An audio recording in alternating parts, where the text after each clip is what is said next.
Welcome back to the deep dive. I'm really excited to unravel today's topic. It's absolutely foundational if you want to understand cybersecurity. We're talking about controlling and monitoring access. For those of you familiar with the common body of knowledge for cybersecurity, we're specifically diving deep into CISSP Chapter 14. Our mission today, well, it's to cut through the jargon, really untangle the intricacies of who gets access to what, how that access is managed, very carefully managed. And maybe most importantly, the clever, sometimes surprising ways attackers try to bypass these controls. Think of it as mastering the art of digital gatekeeping, not just for a big castle, but for pretty much every digital interaction we have. Yeah, and what's truly fascinating here, and this builds directly on our previous deep dives, is how this idea, access control, connects right back to identity and authentication. Remember, authentication confirms who you are. It's like showing your passport at the border, right? But what we're discussing today, access control, that's all about what you're actually allowed to do once you're identified, once you're inside. It's the critical next step. It defines your permissions, your scope, what you can touch in the digital world. That's a perfect distinction. And it highlights why people often get these two concepts mixed up. So, okay, before we jump into the really sophisticated systems and models, let's build a clear foundation. A lot of confusion starts with the basic terms, I think. Can you help us nail down the difference between a subject and an object in access control? Getting this right up front seems key. Absolutely, happy to. Let's start with an analogy. Think about a library. You, the person walking in, you're the subject. You're the active one, right? You want to find a book, use a computer, whatever. Now, the books themselves, the computers, the study rooms, those are the objects. They're passive resources. They hold the information or provide the service. It's the same in access control. A subject is an active entity, maybe a user logging in, or even a program, a process running on a computer. An object is the passive thing the subject wants to interact with, like a file, a database, maybe a printer, a network device. So basically, a subject acts on an object. Okay, that makes it super clear. Subject acts, object receives the action. So once a subject proves who they are, they're authenticated, then it's about authorization, what they're allowed to touch or do. Now, here's where it gets, for me anyway, really interesting and often confusing. I hear permissions, rights, and privileges used almost interchangeably all the time, even by tech folks. Are they actually different, or is it just, semantics? Oh, they are definitely distinct. And yeah, understanding these subtle but really important differences is vital. Let's break it down. First up, permissions. Permissions refer to the specific access granted for one particular object. It defines exactly what you can do with that single item. So for instance, you might have permission to read a specific file, or maybe read and write, or even delete it. In a database context, maybe you have permission to retrieve data or permission to update it. It's very granular, very tied to the object itself. Okay, so if I have permission just to read a file, that specifically means I don't have permission to delete it unless that delete permission is also explicitly given. Exactly right. Unless it's explicitly granted, you can't do it. That's key. Then we have rights. Rights are a bit broader. They refer to the ability to take an action on an object or maybe even the system more generally. It's often about a capability that isn't just tied to one specific file. For example, a user might have the right to change the system clock on their computer, or the right to restore backed up data from the backup system. See how that's broader. It affects the system or multiple objects potentially. And finally, privileges. Think of privileges as a combination, a bundle, of elevated rights and permissions. It usually means a subject has significant, wide-ranging control. The classic example, an administrator, an admin has full privileges. They can perform pretty much any action, access any data on a computer. They don't just have one right or one permission. They have this whole set of powerful capabilities to manage the environment. Okay. I always find an analogy helps tie these things together, especially since the differences are subtle but sound really important for how systems are actually designed. Can you give us one for all three? Sure thing. Let's use a building analogy again, maybe a secure office building. Having a permission is like having the key to one specific office door inside that building. Room 301, let's say. It gives you access to that specific object, the office, and defines what you can do inside that room. Now, having a right, that's more like having the ability to operate the building's main elevator controls, or maybe activate the fire alarm system for the whole building. These actions affect the whole building or big parts of it, not just one room, right? And then having privileges is like being the building manager. You've got the master key, opens pretty much every door, and you have the authority to control all the core systems, lights, heating, security cameras, the access control system itself, everything. It's that comprehensive level of control over the whole environment, that mix of elevated rights and permissions. That analogy absolutely nails it down. Okay. Subject, object, permissions, rights, privileges. Got the basics. So now, how do the systems actually decide who gets to do what? What are the fundamental mechanics, the underlying principles that guide these access decisions? Excellent question. Now we're getting into the core authorization mechanisms. And one of the most fundamental principles, really a cornerstone of good security, is implicit deny. What this means is, unless access to something is explicitly granted, it's denied by default. Simple as that. The rule is, if it's not explicitly allowed, it's denied.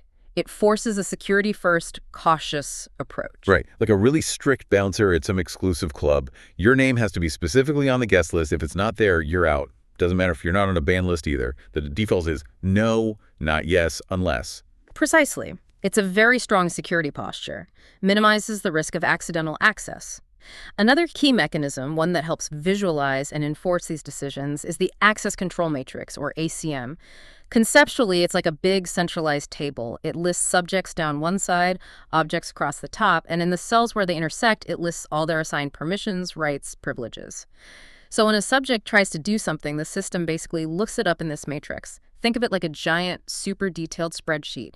Rows for every user, columns for every file or resource, and the cells tell you exactly what user A can do with file B read, write, execute. It's all there. I see. Okay, so is an access control list and ACL the same thing? They sound really similar, and I've definitely heard ACLs talked about way more in like everyday IT stuff. Yeah, that's a common point of confusion. They're related, but not exactly the same. It's important to get the distinction. An access control list, ACL, is more like a simplified practical implementation. It represents part of what that big conceptual access control matrix would show. An ACL is object-focused. It's attached directly to a single object, like one specific file or folder, and it lists who, which users or groups, can access that particular object and what they can do to it. Read, write, execute, etc. So you might have an ACL on mydocument.txt that says, Alice can read-write, Bob can read, marketing group can read. Mate. The access control matrix, though, is that bigger conceptual view covering all subjects and all objects in the whole system. ACLs are how you typically implement certain access models like BSC on a file system. Got it. So ACLs are about one specific door and who has the key for that door. What about capability lists then? Where do they fit in? Good follow-up. A capability list is kind of the inverse of an ACL. It takes a subject-focused approach. Remember, ACLs are attached to objects and list the user's allowed access. Capability lists are decentralized. They're assigned directly to the subjects, the users, or processes. They often use tokens or keys. So instead of a sign on the door listing who can enter, a capability list is like a special ID badge or key card that a person carries around. That badge tells the system everywhere that person is allowed to go or what functions they're allowed to perform. It defines what a specific user can do rather than what access a specific object allows. It's maybe less common in everyday computing, but it's an important concept. Object-centric versus subject-centric. That's a neat distinction. What other ways do systems control access? Well, next we have constrained interface. This is where applications or systems use restricted interfaces. They basically limit what users can even see or try to do based on their privileges. You know how sometimes a menu item in software is grayed out, or maybe it's just completely hidden? Right. That's a constrained interface. It tailors the user's view and their available actions to only what they're authorized for. Like maybe the smartphone's kids mode hides certain apps or settings, or how a mechanic's diagnostic tool for a car shows options you don't see on the regular dashboard. Excellent examples. That's exactly it. It's about reducing the attack surface by limiting visibility and functionality for users who shouldn't have it. Then there's content-dependent control. This one's more granular, more sophisticated. It restricts access based on the actual content inside an object, not just the object type or who owns it. Imagine a highly classified report. A regular user might be allowed to see the report's title and author, maybe the date. But only someone with, say, top secret clearance can actually view the sensitive content within that report. Or think about an e-commerce database. You might see customer names, but you can't see their credit card details unless you have a specific higher level of clearance. It can even be based on things like time of day. Maybe you can only access certain financial systems during business hours. Okay, now need to know and least privilege. These two phrases come up constantly in security talks. They sound really similar. I think a lot of people use them interchangeably. What's the actual difference, and why is getting that distinction right so critical for, real-world security? You've hit on a crucial point. They are foundational, and they are often mixed up. Let's clarify. Need to know dictates that users should only be granted clearance to classified or restricted data if it's absolutely required for them to do their job, their specific work tasks. It's about clearance or permission to even be aware of certain information. You shouldn't get access just because you work for the company or even in the right department. You have to demonstrate a specific need for that info for your assigned duties. It limits who can see the data. Now, least privilege. This principle means that subjects, users, processes are granted only the specific privileges, the actions they need to perform their assigned tasks, and absolutely nothing more. It's about what actions you can take on a system or with data. Can you read, write, execute, delete, change settings? The key difference, need to know, is about access clearance to the information itself. Least privilege is about the active rights to take action. Implementing least privilege is super important for preventing privilege creep. That's that sneaky tendency for users to just accumulate more and more privileges over time as their job changes or they get temporary access for projects, but it never gets revoked. Privilege creep creates huge security holes because people end up with way more access than they need, and it's rarely reviewed or cleaned up. Okay, so let's try an analogy. If I'm a surgeon, I have a need to know about my patient's medical history for their specific surgery, right? But least privilege would mean I can only access the records for my patients, and only the parts relevant to the current treatment. I shouldn't be able to browse all patient records in the entire hospital, even though I'm a doctor. Is that about right? That's a perfect illustration, exactly. You get the information you need for the task and only the capabilities required for it. Not excessive data, not excessive capabilities beyond that immediate need. And this ties nicely into another important principle, often used alongside least privilege: separation of duties and responsibilities. This is where you split sensitive tasks between two or more different employees. Why? To prevent fraud and errors. One person shouldn't be able to complete a critical process all by themselves. Like in a bank, one person might approve a loan application, but a completely different person actually processes the payment, the disbursement of funds. Neither one can do the whole thing alone. It creates checks and balances. Or think of needing two separate keys held by two different people to open a high security safe. Right, checks and balances. Makes sense. Mm-hmm. Okay, we've covered the individual gears and principles. How do organizations bundle these up into bigger access control models? And what's the role of the overall security policy in setting all this up? Feels like we're moving from parts to the blueprint now. That's a great way to put it. The blueprint is absolutely the security policy. This is a formal, high-level document. It's usually approved by senior management, and it defines the organization's overall security requirements. It identifies the critical assets, outlines how they need to be protected, sets the general security posture. It's the strategic guide that dictates how principles like least privilege should be implemented. It tells technical folks how to build and enforce the security rules. Now, let's look at the actual models organizations use. Each has its own philosophy. First, there's discretionary access control, or DAC. The defining feature of DEC is that the owner of an object, the person who created it, usually gets to decide who can access it and what permissions they have. It's considered very flexible because the owner has the discretion. For example, you create a file on your Windows computer using NTFS, the New Technology File System. You're the owner. You can then decide to grant read, write, or execute permissions to other users or groups, or deny them. It's up to you. So it's very personal, like owning your own house. You decide who gets a key, which rooms they can go into. You have total discretion over your own property. But does that flexibility create issues in a big company? Seems like it could get messy. Exactly right on the analogy. And yes, that's the potential downside of Dan messy in large organizations. It doesn't offer central control because individual owners can change the access control lists, ACLs, on their files whenever they want. It's really hard to maintain consistent security policies across thousands, maybe millions of files. It can lead to security gaps, inconsistencies, and it makes auditing access permissions across the board much more difficult compared to other models. Now, contrasting with DANIS, we have non-discretionary access controls. The big difference. These are centrally administered and managed. The rules are more static, applied consistently across the whole environment. They aren't based on who owns an object or the identity of a specific user making a request. This makes them less flexible than DANIS, definitely, but much easier to manage, enforce consistently, and audit in a large organization because control isn't spread out among individual owners. Okay, so what's the most common on-discretionary model then? I feel like role-based access control, RBAC, is the one I hear about constantly. Like the standard way big organizations manage access now, how does it work? And what makes it so popular? Maybe even revolutionary for managing access at scale. You're absolutely right. RBAC is incredibly popular and for very good reasons. In role-based access control, RBAC, access isn't tied to individual users directly. It's based on the subject's job role or their group membership. So instead of admins assigning specific file permissions to Alice, Bob, and Carol individually, they define roles like accountant or sales manager.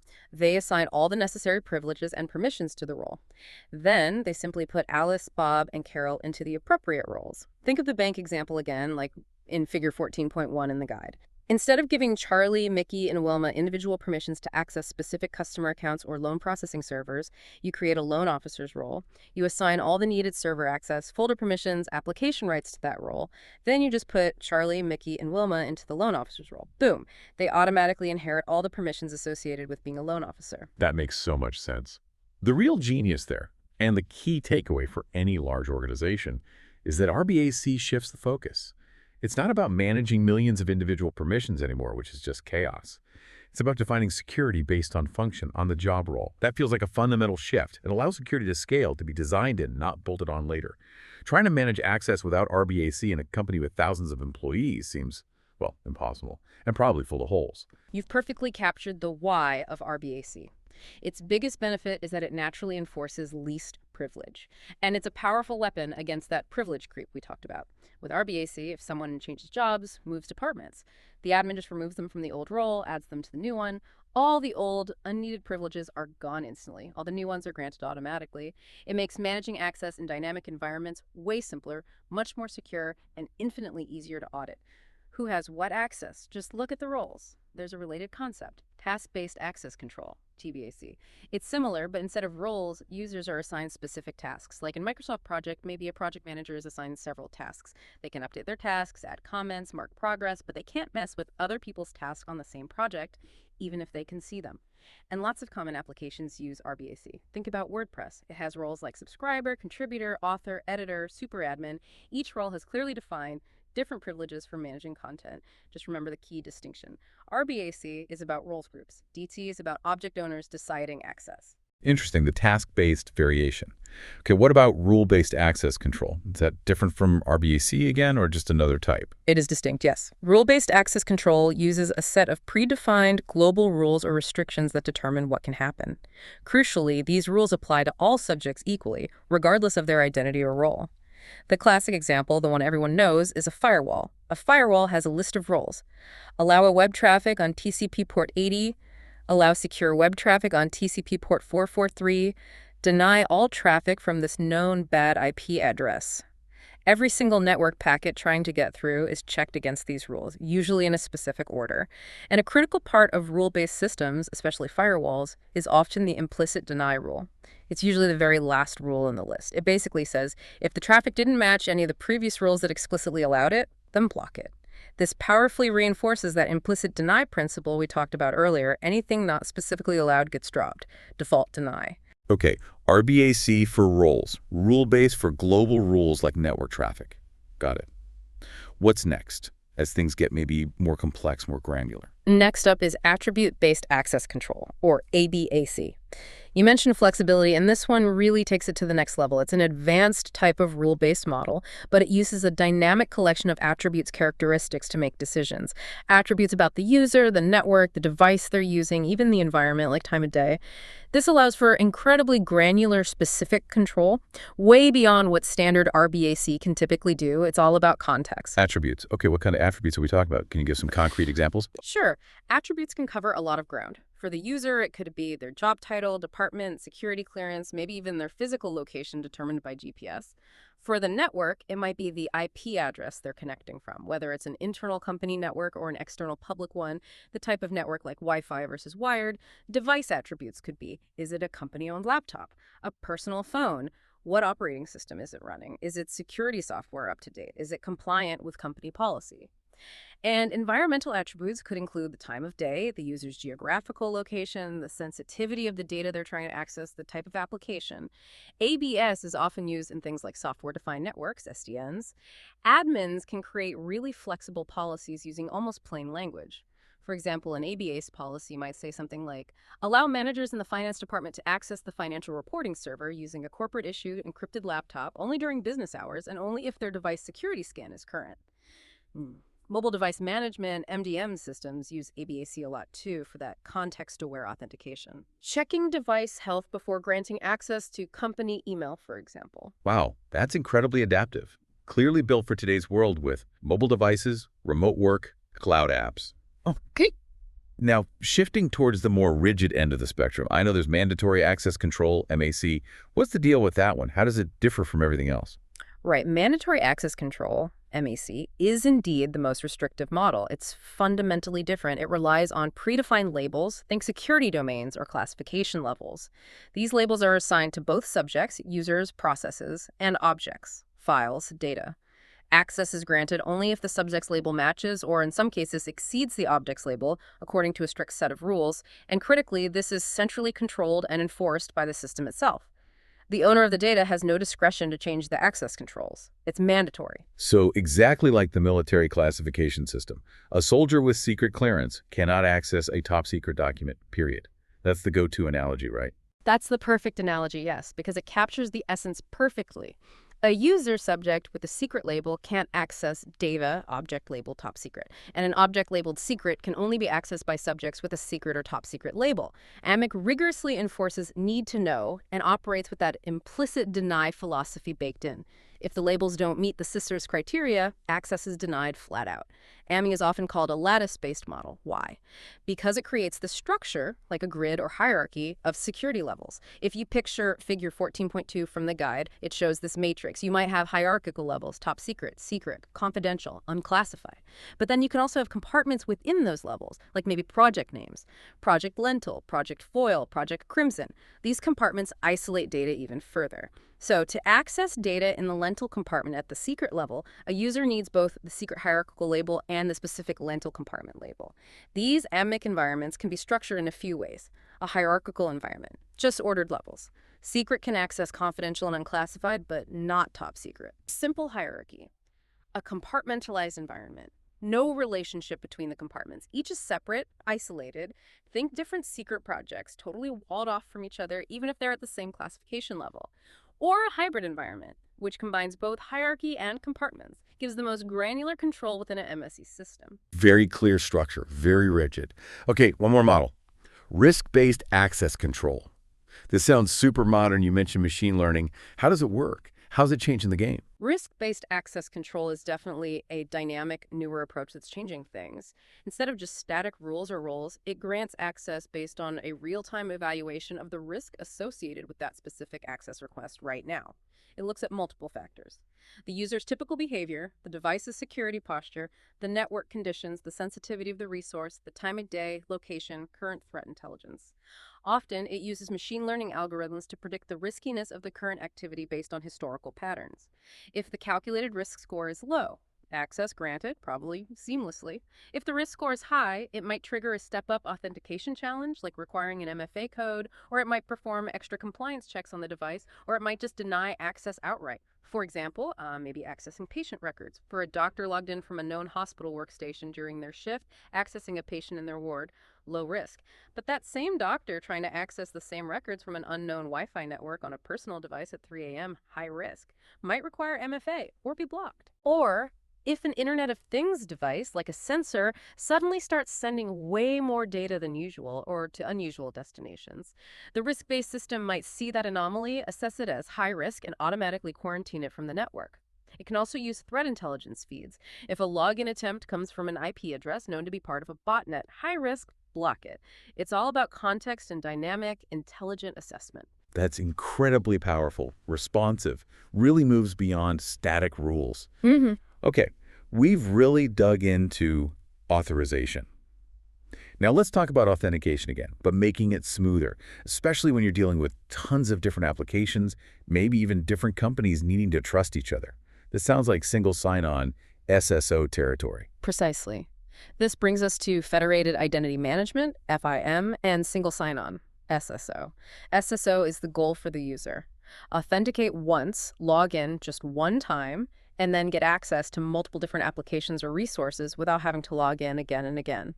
SSO is the broader concept, discussing how identities are managed and trusted across different organizations or security domains, creating this federation of trust that enables SSO between partners, for instance. It's like having that one magic passport that lets you travel through many different countries. Mhm. Or maybe a universal concert wristband that gets you into multiple stages without flashing your ID every time. That's a huge win for users, right? Less password fatigue. Exactly. It's a massive improvement for user experience, and importantly, it can improve security too. Fewer passwords means users are less likely to reuse weak ones. Now, to make SSO work on the big, wide internet, we rely on several key standards. First, underpinning many of these is extensible markup language, XML. XML itself is just a way to structure and describe data, but it became the common language for exchanging that authentication and authorization info between different systems online. Building on XML, we have Security Assertion Markup Language, SAML. SAML is an open standard, XML-based, specifically designed for exchanging authentication and authorization AA information between these federated organizations. It's been around since 2005, so it's pretty mature and very widely used, especially by cloud service providers. Think Salesforce, Office 365, integrating with your company login. That's often SAML. SAML typically involves three main players or entities. One, the principal or user, that's the person trying to get access, let's call her Sally. Two, the service provider, SP, or relying party, that's the website or application Sally wants to use. Maybe it's her online investment account at youcanbemillionaire.com. Three, the identity provider, IDP, or asserting party. This is the trusted third party that actually holds Sally's identity info and handles her login. It could be her company's login system or maybe her bank. So the simplified flow goes like this. Sally goes to youcanbemillionaire.com, the SFP. The SP sees she's not logged in and redirects her browser to her IDP, her company login page, say. Sally logs in securely to her IDP using her normal company password, maybe MFA2. Once she's authenticated, the IDP sends a special XML message called a SAML assertion back to the SP, youcanbemillionaire.com. This assertion basically tells the SP, yep, I know Sally, she logged in correctly, and here's some info about her, like her email and maybe that she's authorized for this service. The SP trusts the IDP, processes the assertion, and logs Sally in without her ever typing her password directly into the SP's site. Okay, so the IDP is essentially vouching for the user. What kind of information is actually packed into those SAML assertion messages? They can be quite detailed. SAML assertions typically contain three types of statements. Authentication statements, proof of how and when the user logged in, like they used a password at this specific time, maybe from this IP address. Attribute statements, information about the user themselves, their email address, maybe their department, group memberships, employee ID specific attributes the SDP might need. Authorization statements. These say whether the user is actually authorized for the specific resource they requested at the SDP. It might say permit or deny, maybe even with a reason if denied. Okay, next up in the Internet SSO world is OAuth 2.0. It stands for Open Authorization, and this is crucial. OAuth 2.0 is an authorization framework. It is not primarily an authentication protocol. Big difference. Its main gist is to let a user grant a third-party application limited access to their resources on another site without sharing their actual login credentials for that site. Ah, okay. So it's like telling your friend they can borrow your car. That's authorization. But you don't give them the keys to your entire house, your authentication credentials. Is that the idea? That distinction seems really important. That's a perfect analogy, exactly. Or maybe you tell a photo printing app that it can access your photos stored on Google Photos. You grant that permission via OAuth. The app gets a specific token allowing photo access, but it never gets your Google password. It works by exchanging messages using application programming interfaces, APIs, and the end result is the third-party app gets an access token. This token proves it has permission for specific actions, like reading photos, for a limited time. The huge security win is if that third-party app gets compromised, your main account password isn't exposed. Only the limited access granted by that specific token is at risk. Now, building directly on top of OAuth 2.0, we have OpenID Connect, OIDC. OIDC is an authentication layer built right on top of OAuth 2.0. This means it provides both authentication and authorization, often in a single flow. It uses something called a JSON Web Token, JWT, often referred to as an ID token. This token securely carries verified information about the end user's identity back to the application. Okay, let me try to recap these three because they often get jumbled. SAML seems like the enterprise standard XML base for connecting company logins to cloud apps, right? OAuth is purely about granting permissions for one app to access data in another using tokens. And OIDC builds on OAuth to add the authentication piece, proving who the user is, often using familiar identities like login with Google. That's an excellent, concise summary. You absolutely nailed the key distinctions. SAML. Yep, XML-based. Established 2005, 3 main players. Principal, SP, IDP. Handles authentication, authorization, and attributes. Very enterprise-focused. Great for B2B federation. Widely used by SaaS providers. OAuth 2.0. Purely an authorization framework defined in RFC 6749. Uses APIs, issues access tokens for delegated permissions, lets apps act on your behalf without your password.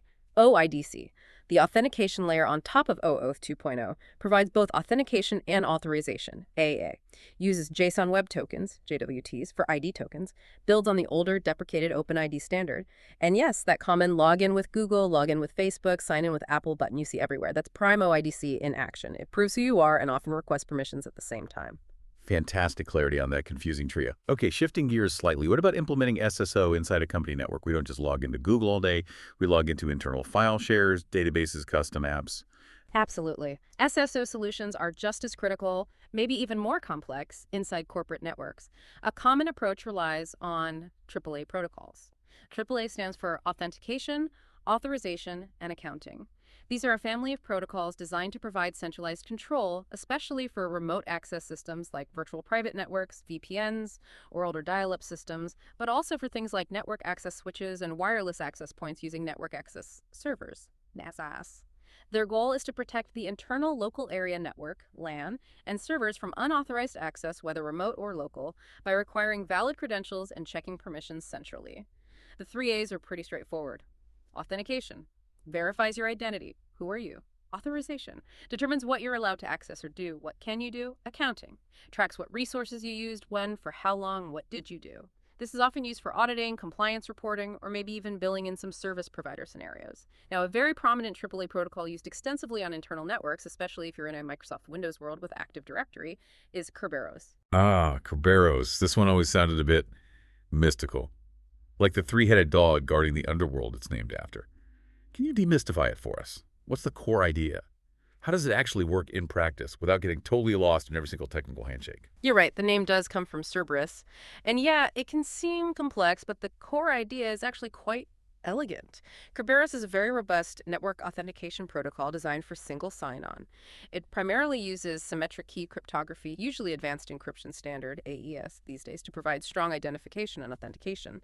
Crucially, it's designed to protect against eavesdropping, sniffing, and replay attacks. Its real genius lies in making sure your actual password never gets sent across the network in clear text. Let's simplify the Kerberos dance into maybe 3 main phases. Think of it like getting secure VIP passes at a big event. 1. Getting your initial master pass, TGT. When you first log in, say to your Windows machine, your computer contacts the Central Kerberos Authority, the Key Distribution Center, KDC. You prove who you are using your password. It's hashed locally, never sent.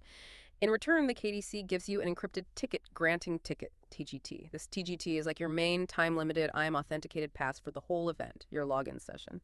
2, requesting a specific pass service ticket. Now, say you want to access a specific resource, maybe a file server or a particular internal application.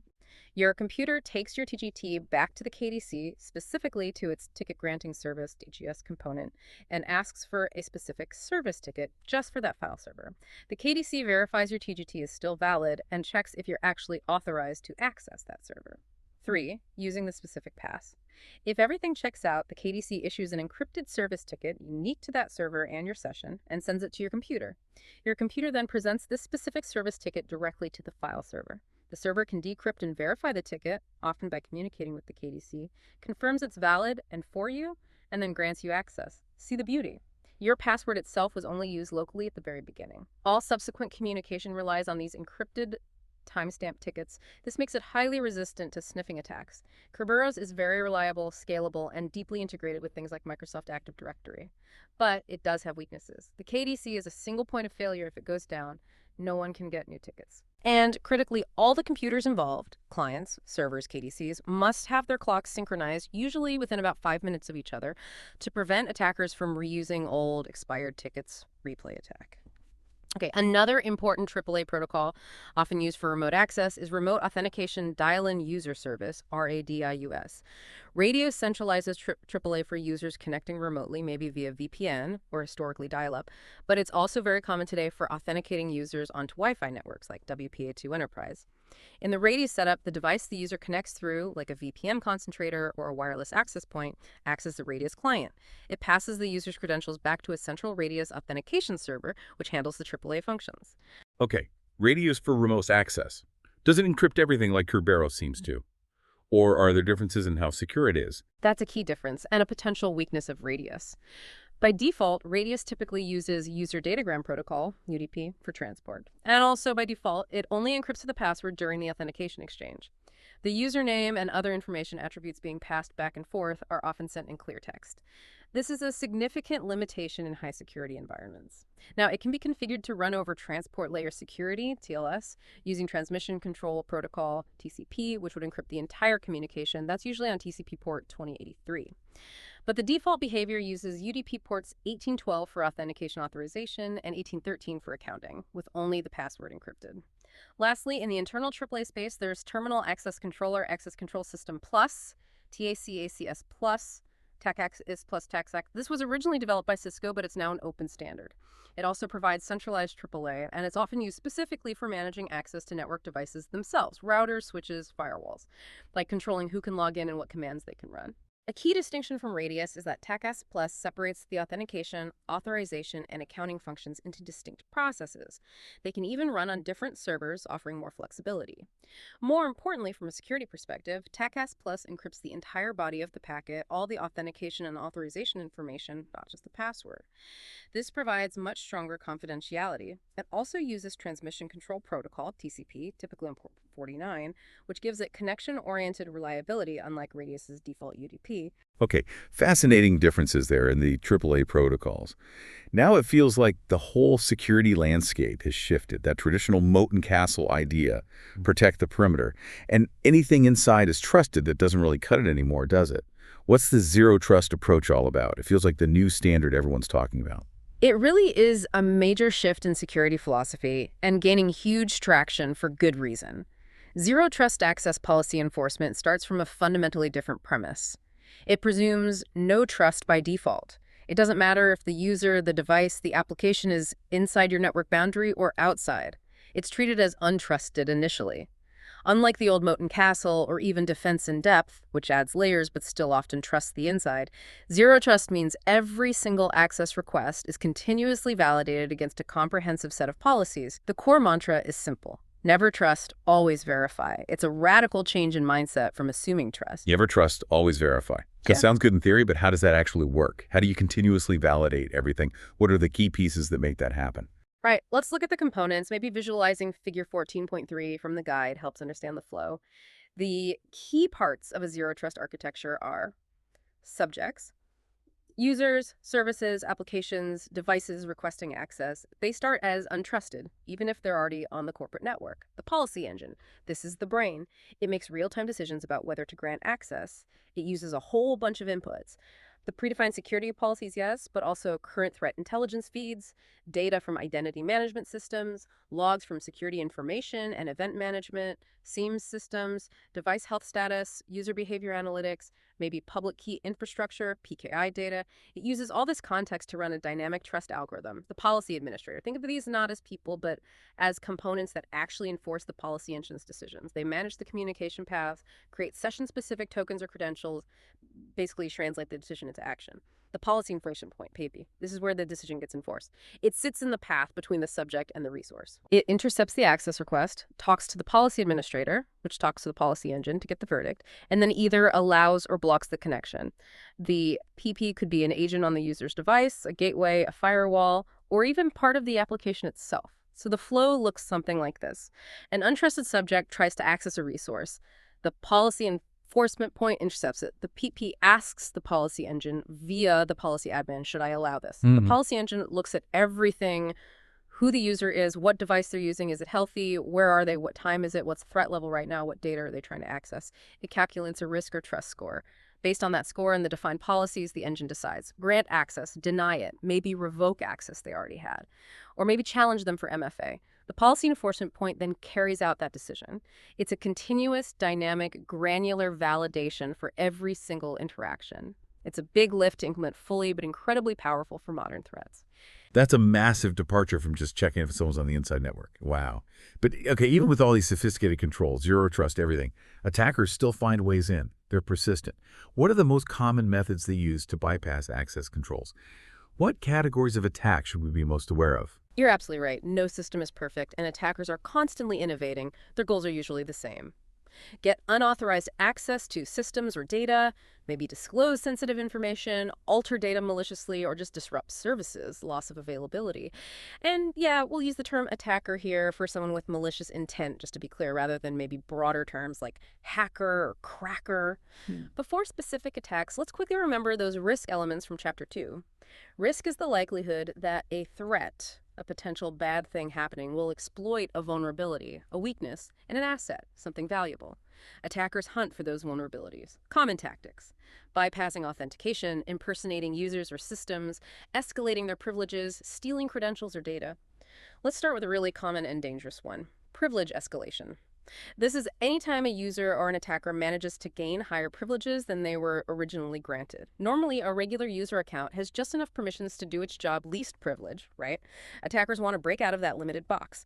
Right, like going from a standard user account to becoming the system administrator, that kind of jump. Exactly. And there are two main flavors: horizontal privilege escalation. This is when an attacker gains the same level of privileges as another user, but maybe gets access to that user's data or session, like logging into a colleague's account who has similar permissions but different files. Vertical privilege escalation, this is the bigger jump, gaining significantly higher privileges, going from a regular user to an administrator, or maybe even gaining system level or root access. Okay, analogy time again. How can we remember horizontal versus vertical? Okay, let's use the airplane again. Horizontal privilege escalation is like sneaking into someone else's seat in the same economy class section. You're still in economy, same basic level, but you're now impersonating someone else or accessing their stuff. Vertical privilege escalation. That's like finding a way to get from your economy seat into the cockpit and taking over the controls. A massive jump in authority and control over the whole system. How do attackers do this? Often by exploiting software bugs, vulnerabilities in the operating system or applications, or maybe through phishing, tricking a user into giving up their credentials or running malicious code, or finding accounts with weak, guessable passwords. Once they achieve privilege escalation, it often enables lateral movement. They use their newfound power to jump from that first compromised machine to other systems across the network. In the Unix and Linux world, two commands are key here. Su and sudo.su, stands for switch user, lets you temporarily become another user, most commonly the super user or root account, which has ultimate power. If you use su, your actions are typically logged as the root user, not your original user. Sudo means super user do, lets an authorized user run specific commands as the root user or another user without actually logging in as root. The crucial difference is that sudo logs the actions under the original user's account. This provides much better accountability and auditing, which is why sudo is generally the preferred method for administrative tasks. Let's make this concrete. Real-world privilege escalation using PowerShell on Windows. Imagine an application gets installed on a server and it runs using the built-in local system account. Bad practice maybe? Because local system has full admin rights on that machine. An attacker finds a vulnerability in that application, maybe a buffer overflow or something.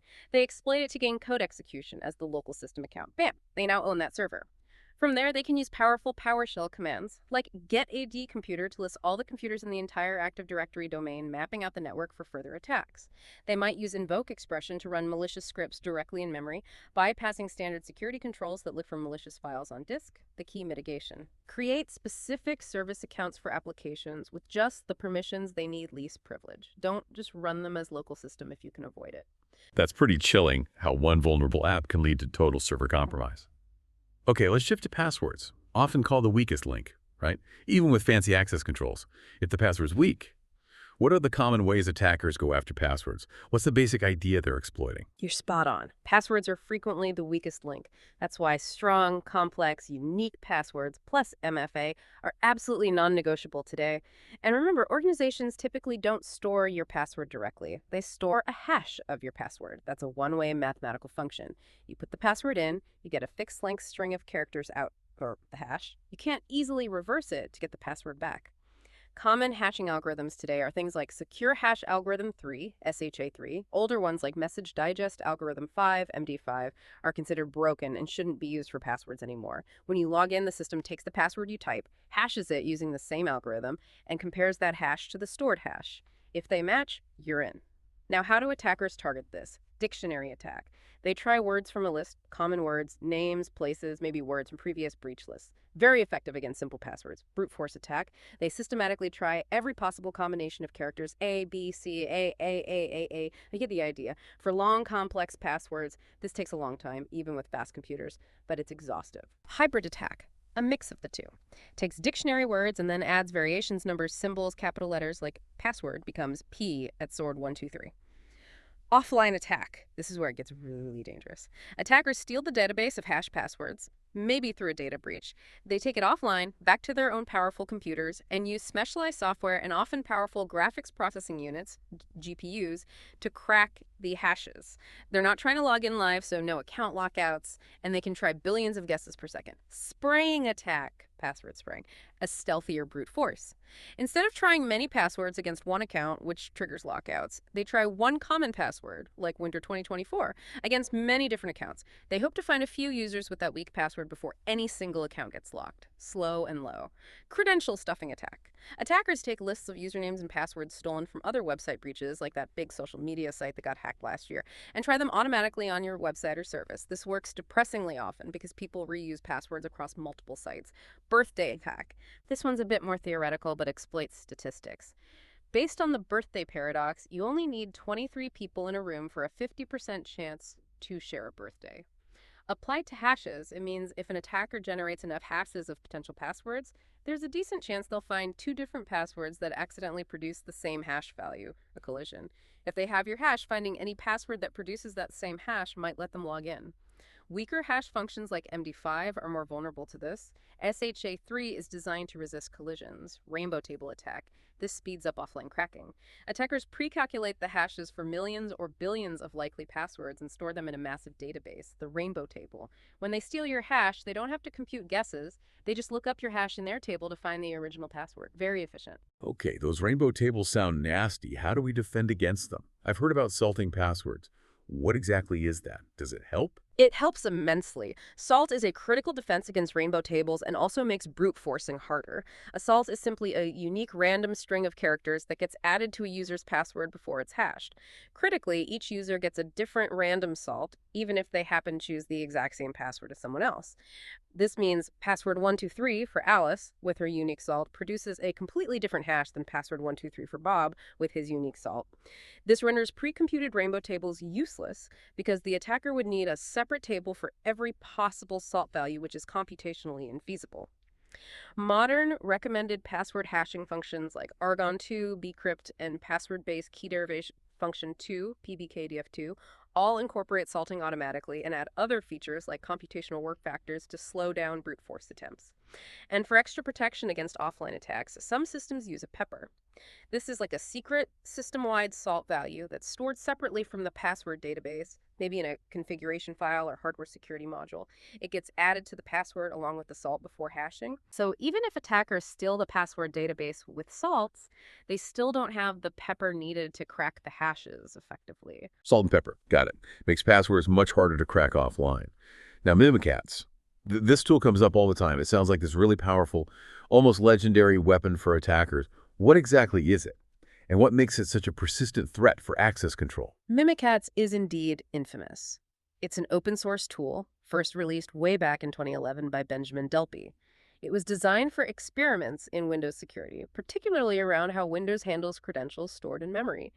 And the reason we're still talking about a tool from 2011, because it often still works. The underlying vulnerabilities it exploits haven't always been consistently patched or mitigated by organizations. It's incredibly effective at extracting credentials once an attacker has gained initial access to a Windows machine. Here's a rundown of why it's so dangerous, some of its key capabilities. It can read plaintext passwords and PINs directly from memory, specifically from a critical Windows process called the Local Security Authority Subsystem Service, LSAS. LSAS handles user logins, password changes, access token creation. It's the keys to the kingdom locally. Mimikatz can just dump credentials from its memory. Securelisa.logonpasswords is the famous command. It can read plaintext passwords and pins directly from memory, specifically from a critical Windows process called the Local Security Authority Subsystem Service. LSAS. LSAS handles user logins, password changes, access token creation. It's the keys to the kingdom locally. Mimikatz can just dump credentials from its memory. Stecker-Lisa, it can extract Kerberos tickets, like those TGTs and service tickets we discussed, from memory, or the Kerberos API. This lets attackers impersonate logged-in users without needing their passwords. It can read plaintext passwords and pins directly from memory, specifically from a critical Windows process called the Local Security Authority Subsystem Service, LSAS. LS handles user logins, password changes, access token creation. It's the keys to the kingdom locally. Mimikatz can just dump credentials from its memory. Securelisa, it can extract certificates and their private keys from the Windows certificate store, potentially allowing attackers to forge identities or decrypt communications. It can read plaintext passwords and pins directly from memory, specifically from a critical Windows process called the Local Security Authority Subsystem Service, LSAS. LSAS handles user logins, password changes, access token creation. It's the keys to the kingdom locally. Mimikatz can just dump credentials from its memory. Securelisa, it can read LM and NTLM password hashes, older Windows hash formats, directly from memory or from the Security Account Manager SUN database file. It can read plaintext passwords and pins directly from memory, specifically from a critical Windows process called the Local Security Authority Subsystem Service, LSAS. LSAS handles user logins, password changes, access token creations. It's the keys to the kingdom locally. Mimikatz can just dump credentials from its memory. Securelisa. Even if Windows isn't configured to store passwords in clear text in LSAS, which it shouldn't be by default anymore, Mimikatz can sometimes manipulate registry settings to enable features like digest authentication, which then does cause clear text passwords to be stored in LSAS memory, ready for Mimikatz to grab. It can read plaintext passwords and pins directly from memory, specifically from a critical Windows process called the Local Security Authority Subsystem Service, LSAS. LSAS handles user logins, password changes, access token creation. It's the keys to the kingdom locally. Mimikatz can just dump credentials from its memory. Securelisa. It can list run processes, helping attackers understand the system and plan their next moves, lateral movement. It can read plaintext passwords and pins directly from memory, specifically from a critical Windows process called the Local Security Authority Subsystem Service, LSAS. LSAS handles user logins, password changes, access token creation. It's the keys to the kingdom locally. Mimikatz can just dump credentials from its memory. Securelisa.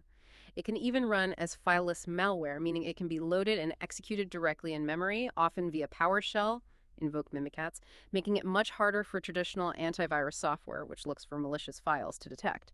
Mimikatz is often the go-to tool for pass-the-hash PTH attacks. Remember, in PTH, the attacker steals a user's password hash, not the password itself.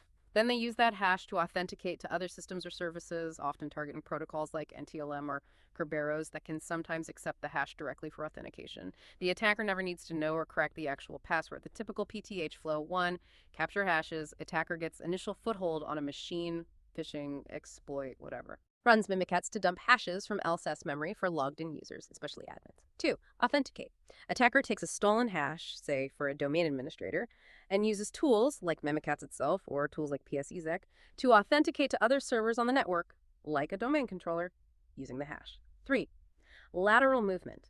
Now authenticated as the admin on another server, the attacker can access resources, dump more credentials, install persistence mechanisms, and move deeper into the network.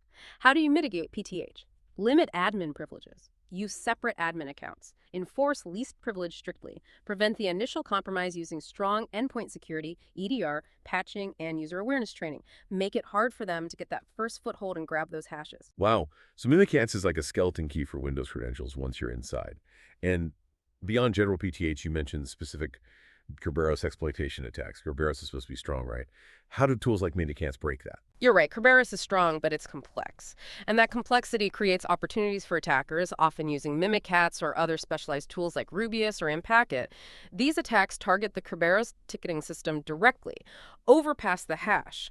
A variation of past the hash, specifically for Kerberos environments where maybe the older NTLM protocol is disabled, the attacker uses the user's ATLM hash, even though NTLM isn't used for login, to request a valid Kerberos TGT from the KDC, again bypassing the need for the actual password. Pass the ticket. Instead of passing a hash, the attacker uses Mimikatz to steal actual valid Kerberos tickets, TGTs or service tickets, directly from the memory of a compromised machine. Alzheimer's.exe. They can then inject these stolen tickets into their own session and use them to access resources as a legitimate user until the ticket expires. No password needed, just the stolen ticket. Silver ticket. This is a forged Kerberos service ticket, TGS ticket. The attacker first needs to compromise the password hash of a specific service account, like the account running a SQL server or a web server. Using that service account's hash, they can forge a TGS ticket that grants them access only to that specific service, but potentially with high privileges on that service. It's targeted. Golden ticket. This is the nightmare scenario, the ultimate Kerberos attack. The attacker manages to compromise the password hash of the super secret Kerberos service account itself, the KRBTGT account, which exists on Active Directory domain controllers. The KRBTGT account is used to encrypt all TGTs. If an attacker gets its hash, they can use Mimikatz or other tools to create completely forged TGTs for any user, including making themselves a domain administrator, and set the ticket's lifetime to be very long, HSH 10 years. This gives them persistent, godlike access to the entire domain, and it's very hard to detect. Kerberos brute force. Just like password brute forcing, but specifically targeting the Kerberos authentication process using tools designed to rapidly guess username-password pairs against the KDC. AS reposting. This exploits a specific misconfiguration where Kerberos pre-authentication is disabled for some user accounts. Normally, pre-authentication requires the user to prove they know their password before getting a TGT. If it's disabled, an attacker can simply request authentication data, an ASREP, for that user from the KDC. Part of this data is encrypted with the user's password hash. The attacker captures this and takes it offline to brute force the user's password. No interaction with the user needed. Kerberosting. This targets service accounts again. Attackers request Kerberos service tickets, TGS tickets, for various services running in Active Directory, like SQL services, web services. These tickets are encrypted using the service account's password hash. Attackers collect these tickets and take them offline to crack the passwords of those service accounts. Service accounts often have weak passwords and high privileges, making them attractive targets. Okay, moving away from credentials for a moment. Another fundamental attack targeting access, especially data in transit, is the sniffer attack. Sniffing just means capturing and analyzing the network packets, the raw data flowing across the network wires, or Wi-Fi. Attackers use tools called packet analyzers or protocol analyzers. Wireshark is the most famous example. So they're basically eavesdropping on network conversations. Yeah. And if the data isn't encrypted, they can just read sensitive stuff, like passwords right out of the packets. That seems bad. Extremely bad, yes. If data, including login credentials, is sent unencrypted, a sniffer can capture it and display it in plain text. Figure 14.4 in the guide visually demonstrates this, showing a Wireshark capture, where you can literally read a password sent over an unencrypted protocol like FTP or Telnet or basic HTTP. This hammers home why encryption is absolutely critical for network communications. The best prevention. Encrypt everything sensitive by default. Always use secure protocols. Hypertext Transfer Protocol Secure, HTTPS for web. Secure File Transfer Protocol, SFTP or FTPS for files. Secure Shell, SSH for remote logins. Avoid their insecure counterparts, HTTP, FTP, Telnet. Other defenses include using one-time passwords, so even if sniffed, they're useless. Controlling physical access to network jacks and switches, so attackers can't plug in a sniffer. And using intrusion detection systems, IDS, which might detect the presence of sniffles on the network. And finally, let's cover spoofing attacks. Spoofing is all about masquerading or impersonation, pretending to be someone or something else to trick systems or users. IP spoofing. An attacker modifies the source IP address in network packets to make them look like they're coming from a different trusted machine. This can be used to bypass firewall rules based on source IP or hide the attacker's real location. Email spoofing. Very common in phishing. Attackers forge the from address in an email to make it look like it came from a legitimate source, your bank, your boss, a known company. They hope you'll trust the fake sender and click a malicious link or provide sensitive info. Phone number spoofing. Caller ID spoofing. Attackers use voice over IP, VoIP technology, to manipulate the caller ID displayed when they call you. They can make it look like the call is coming from a local number, your bank's official number, or even the police department, to make their social engineering scams more convincing. Okay, wow. That is a lot of ways attackers try to break things, from really technical Kerberos hacks to simple password guessing and impersonation. So after laying out all these threats, let's bring it back to defense. What are the most effective core strategies to protect against these access control attacks? What should every organization, maybe even every individual, really focus on? Great question. Let's summarize the core protection methods. These are the bedrock defenses. First, and maybe underestimated, control physical access to systems. Don't let attackers touch your machines. If they can physically access a server, laptop, or network switch, they can often bypass many digital controls. They can steal hard drives, install keyloggers or sniffers, boot from a USB drive, a locked server room, secure device storage. It's fundamental. Second, control electronic access to files. Go beyond just basic permissions. Tightly monitor and restrict who can access critical data, databases, configuration files, and especially stored credentials or password hashes. Implement strict least privilege. Audit these permissions regularly. Don't let sensitive files be world readable. Third, hash and salt passwords properly. Use strong, modern hashing algorithms like Argon2, bcrypt, or PBKDF2. Always use unique salts for every password. Consider adding a pepper. Make brute forcing and rainbow table attacks as hard and slow as possible. Don't use broken algorithms like MD5. Fourth, use password masking and secure display. Make sure applications show asterisks or dots when users type passwords to prevent shoulder surfing. And crucially, don't transmit passwords in clear text over the network. Enforce HTTPS, SFTP, SSH. Fifth, deploy multi-factor authentication, MFA, everywhere possible. This is arguably one of the single most effective defenses against credential theft and reuse. Require at least 2 factors: something you know, password, something you have, token, phone app, something you are, biometric. Even if an attacker steals the password, they usually don't have the second factor. Turn it on for email, VPN, cloud services, everything sensitive. Sixth, use account lockout controls.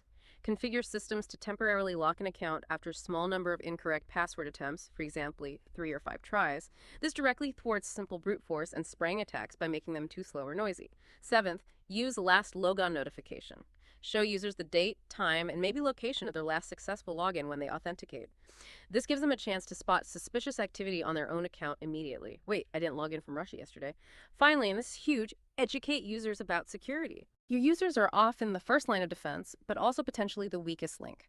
Train them continuously on creating strong, unique passwords, how to recognize phishing emails and social engineering, the risks of clicking unknown links or downloading strange attachments, safe browsing habits, and the importance of using password managers instead of sticky notes or spreadsheets. A security-aware workforce is invaluable. So let's try to wrap this all up, an incredibly detailed deep dive. Let's go over the biggest takeaways for you, our listener, and really synthesize this journey through the world of controlling and monitoring access. Absolutely. We covered a massive amount of ground today, really mapping out digital gatekeeping. We kicked things off by defining the core players, subjects acting on objects, and we carefully distinguished between permissions for specific objects, rights, broader actions, and privileges, bundles of elevated capabilities. Getting those terms right is step 1. Then we dug into the underlying authorization mechanisms. Fundamental ideas like implicit deny unless explicitly allowed, how tools like access control matrices, ACMs, and capability lists conceptualize access, and also constrained interfaces and content-dependent controls, plus those vital principles: least privilege and separation of duties, minimize risk, prevent fraud. From there, we explored the main access control models: discretionary access control, DAC, owner decides, flexible, uses ACLs, common on workstations; role-based access control, RBAC, access by job role, central management, fights privilege creep, the enterprise standard; mandatory access control, MAC, strict, label-based, like military secrets, lattice model, enforces need to know rigidly; attribute-based access control, ABAC, super flexible, uses many attributes, user, device, environment, for fine-grained, context-aware decisions; and risk-based access control. Dynamic uses real-time risk scores, often with ML, to grant, deny, or challenge access. Next, we shifted to authentication systems and single sign-on SSO to make logging in easier and safer.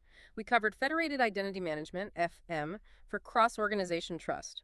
For Internet SSO, we clarified SAMU, the XML-based enterprise standard for federated login; OAuth 2.0, the authorization framework for granting apps limited permissions; and OIDC, the authentication layer on top of Oath using JWTs, enabling login with buttons. For internal networks, we looked at AAA protocols, Kerberos, robust, ticket-based, symmetric crypto, password never sent over wire in theory; Radius, common for remote Wi-Fi access, but only encrypts the password by default using UDP; and DKAS plus Oath encrypts the whole packet, separates AAA functions, uses reliable TCP; and TACAS plus SO. We introduced Zero Trust, the modern never trust, always verify paradigm, continuously validating every access request based on rich context, a huge shift from perimeter security. And finally, we faced the dark side. Common access control attacks. Privilege escalation. Gaining higher rights, horizontal, vertical, often using tools like mimikatz, sudo, password attacks, dictionary, brute force, spraying, stuffing, birthday rainbow tables, defenses, strong hashing, salting, peppering, specific Kerberos exploits, overpass the hash, pass the ticket, silver golden tickets, ace repros, Kerberos targeting the ticket system, sniffer attacks, eavesdropping on unencrypted network traffic, defense, encrypt everything, HTTPS, SSH, etc., and spoofing attacks, IP, email, phone number impersonation. To tie it all together, we reviewed the core protection methods: physical security, tight electronic file controls, strong password hygiene, hash salt pepper, MFA everywhere, account lockout, last logon info, and critical user education. So what does this all mean for you listening right now? Well, this whole world of access control, it's incredibly dynamic. Threats evolve, solutions get more sophisticated. But understanding these core concepts, it isn't just for passing a CISSP exam, right? It's about building and operating within a safer digital world for everyone. Maybe think about how these principles pop up in your own digital life. Where do you see implicit deny online? Maybe when an app asks for permission to access your contacts. How could your personal privileges on different platforms like social media settings be better managed using least privilege? And here's the thought. What's one simple step you could take today to apply least privilege to your own digital footprint? Maybe review the permissions you've granted apps on your phone, or delete some old online accounts you don't use anymore. That's a great way to frame it. That constant back and forth between controlling access, authorizing actions, and the attackers trying to break through, it really highlights why we need to be vigilant, why we need to keep learning. Stay curious. Keep asking how access is being managed in the systems you use every day, because that understanding, that's often your best defense. Thank you so much for joining us on this very deep dive into controlling and monitoring access. Until next time, keep listening, keep learning, and stay secure.